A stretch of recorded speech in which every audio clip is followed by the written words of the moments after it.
दोस्तों सादर प्रणाम। मैं फिर आपके समक्ष उपस्थित हूँ वही विषय लेकर कि प्लाट का या फ्लैट का सौदा हो जाता है तो उसमें हमारी कई तरह की असावधानी की वजह से वो प्लाट या फ्लैट या कृषि भूमि किसी और को बेच दी जाती है या कहीं भी एग्रीमेंट में कॉन्ट्रैक्ट में उसने किसी कपट के उद्देश्य से प्रॉपर्टी का सही आइडेंटिफिकेशन उसमें नहीं दिया है, लंबाई चौड़ाई गलत दे दी है, वार्ड नंबर गलत दे दिया है, सर्वे नंबर रकबा गलत दे दिया है, ऐसे इससे फ्लैट नंबर गलत दे दिया है, पैसा कम दे दिया ज़्यादा दे दिया है, सौदा किया लेकिन कब्जा नहीं दिया है, पैसा ले लिया। ऐसी स्थिति में हमारे साथ बहुत धोखा हो जाता है दोस्तों। तो ऐसे में हमको मजबूत रहना चाहिए। जैसे कि महाराणा प्रताप के हल्दी घाटी युद्ध का एक कविता में अपनी स्वरचित सुना रहा हूँ।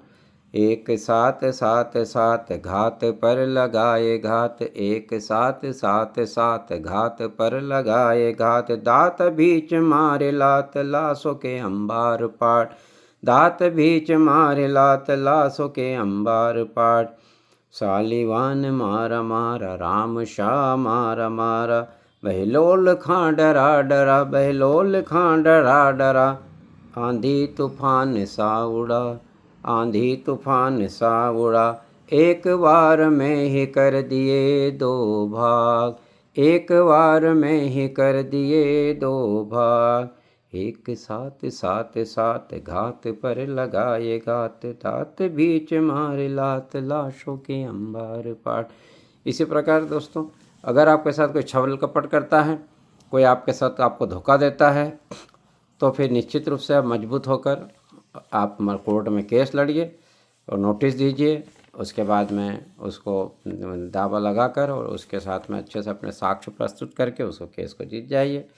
दोस्तों इस संबंध में है विक्रय विलेख में आधिपत्य परिधान किए जाने का तो वर्णन था, इसे आपत्तिकारी माना गया। यह है कालीबाई वर्सेस अयोध्या सिंह और 1984 MP वीकली नोट 151 और 19, और Kaushalyabai versus Nathulal 1978 volume 1 MP weekly note 12, और जगन्नाथ सिंह विरुद्ध शिव नारायण 1978 मध्य प्रदेश वीकली नोट 185 मध्य प्रदेश हाई कोर्ट।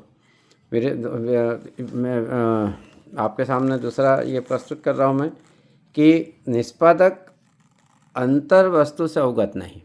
अब डॉक्यूमेंट तो आपने बनवा लिया, उसके दस्तखत भी आपके और पार्टी के सबके हो गए, गवाहों के हो गए, लेकिन किसी को भी ये नहीं मालूम कि अंदर क्या है, कंटेंट्स नहीं मालूम है डॉक्यूमेंट्स के। तो ये मध्य प्रदेश हाई कोर्ट ने कहा है शिवनारायण ठकुरा वर्सेस में, Shivnarayan versus Thakura 2010 volume 3 MP weekly note 88 Madhya Pradesh high court ने कहा कि जो भी एग्जीक्यूटेंट होता है, जो उसने एग्जीक्यूशन किया है, उसको इसके बारे में मालूम होना चाहिए कि उस डॉक्यूमेंट में क्या लिखा हुआ है। अगर ऐसा उसको नहीं मालूम है तो ऐसी स्थिति में आपका केस कमज़ोर हो जाएगा। इसलिए अच्छे से उसको तैयारी करवाइए कोर्ट में बयान करवाने के पहले। दूसरा है उपयुक्त मानसिक दशा भी होना चाहिए। उपयुक्त मानसिक दशा होना चाहिए ना, वो समझता हो कि ये इसमें कितना पैसा लिया है, कितना दिया है, कौन सा चेक से लिया है, ड्राफ्ट से लिया है, इसमें क्या लिखा हुआ है, सेल डीड में रजिस्ट्री क्या है, कौन सी तारीख को क्या सौदा हुआ और कौन सी तारीख को लिखा गया, कितना पैसा दिया, कितना बाकी है, और वो कौन सी प्लाट को बेच रहा है, कौन सी ज़मीन को बेच रहा है, कौन सी खरीद रहा है, कौन सी ज़मीन प्लाट को, ये भी मालूम होना चाहिए। यदि दस्तावेज को विक्रेता ने इसे चुनौती नहीं दी हो तो विक्रेता इससे फिर आबद्ध होता है। यानी उस डॉक्यूमेंट को आपने बेच दिया है पर आप उसको चैलेंज नहीं कर रहे हैं तो फिर आपको उसमें बॉन्ड हो जाएंगे, आपको उसको मानना पड़ेगा। ये शकुंतला वर्सेस मोहम्मद रमजान का केस है 2012 वॉल्यूम 4 MPGR 78 मध्य प्रदेश हाई कोर्ट। फिर दूसरा होता है, इसमें एक और साइटेशन है कि पंजीकरण का कार्य पंजीकरण प्राधिकारी द्वारा विक्रय विलेख निष्पादित किया जाता है। ये हमदा हम्माल अब दीवप्पा 1951 volume 1 MP weekly note 10 supreme court का जजमेंट है। एक है दोस्तों विक्रय प्रतिफल भुगतान करने का तथ्य प्रमाणित होना नहीं पाया गया, विक्रय प्रमाणित नहीं माना गया। यह है कि सोनमती वर्सेस शारदा रानी का केस है 1990 MPACJ 545 मध्य प्रदेश हाई कोर्ट का है। अब कभी कभी ऐसा होता है कि अशिक्षित महिला इसमें पक्षकार होती है, तो उस स्थिति में क्या होगा? अगर यह तथ्य सिद्ध करने का भार कि निष्पादक महिला ने पूरी तरह समझने के बाद उस पर दस्तखत या निशानी अंगूठा किया था, उसका निष्पादन किया था, तो ऐसे व्यक्ति पर होगा इस बात को प्रमाणित करने का कि जो कथित निष्पादन किया जाना कहता है कि उन्होंने एग्जीक्यूशन किया उस महिला ने। ठीक है। इसके बाद है मात्र अंगुष्ठ चिन्ह प्रमाणित किया जाना पर्याप्त नहीं माना गया। ये सोनमती वर्सेस शारदा रानी वाला जो केस मैंने पहले भी निवेदन किया, उसी में ये बताया गया कि मात्र अंगुष्ठ चिन्ह प्रमाणित किया जाने से ये नहीं माना जाएगा कि इसने इसको निष्पादन किया है डॉक्यूमेंट का। तो दोस्तों एक और जजमेंट ले लेते हैं हम। रजिस्टर्ड विक्रय पत्र विक्रय विलेख स्वत्व अंतरण की सुसंगत दिनांक बाबत अभिमत दिया गया। पटना उच्च न्यायालय ने इस बाबत स्पष्ट किया कि विक्रय विलेख के निष्पादन की दिनांक को स्वत्व अंतरित होना माना जाएगा, न कि पंजीयन की तारीख को। AIR 1984 NOC है 46 पटना हाई कोर्ट का। और एक जजमेंट इसी में है Kameshwar Chaudhary versus state all India reporter 1998 Patna 141। अब दोस्तों विक्रय की जो डिफिनीशन है वो धारा 54 TP एक्ट में दिया है। इसका सार यह है कि भुगतान किए गए या भुगतान करने का वचन दिए अथवा आंशिक तौर पर भुगतान किए गए अथवा आंशिक तौर पर भुगतान करने के लिए वचन दिए गए मूल्य के बदले में स्वामित्व का अंतरण होता है। ये जजमेंट है हमदा अम्माल वर्सेस अब्दी बप्पा पाथर 1991 वॉल्यूम 1 है MP वीकली नोट 10। ये सुप्रीम कोर्ट का जजमेंट है।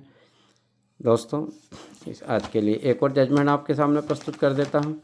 प्रतिफल विक्रय मूल्य के बिना विक्रय विलेख का संपादन किया गया था, ऐसे विक्रय को आधार विहीन माना गया। गुलाब भाई वर्सेस रतिराम 1993 वॉल्यूम 1 विधि भास्कर 85 मध्य प्रदेश हाई कोर्ट। और इसमें एक और है कि विक्रय और आधिपत्य विक्रय के अधीन आधिपत्य नहीं दिया गया था, ऐसी स्थिति में विक्रय प्रभावी नहीं माना गया। मतलब कि आधिपत्य कब्जा देना जरूरी है। यह गुलाब भाई वर्सेस रतिराम वाला केस है जो मैंने आपको पहले बताया है। और इस प्रकार से विक्रय प्रतिफल विक्रय नहीं होगा।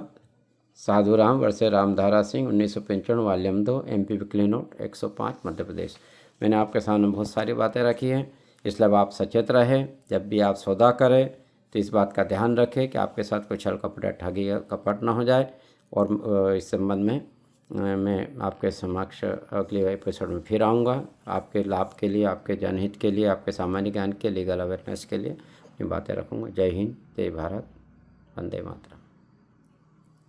कमेंट करें, लाइक करें, शेयर करें और सब्सक्राइब ज़रूर करें ताकि अगली वीडियो मेरी आप देख सकें। धन्यवाद।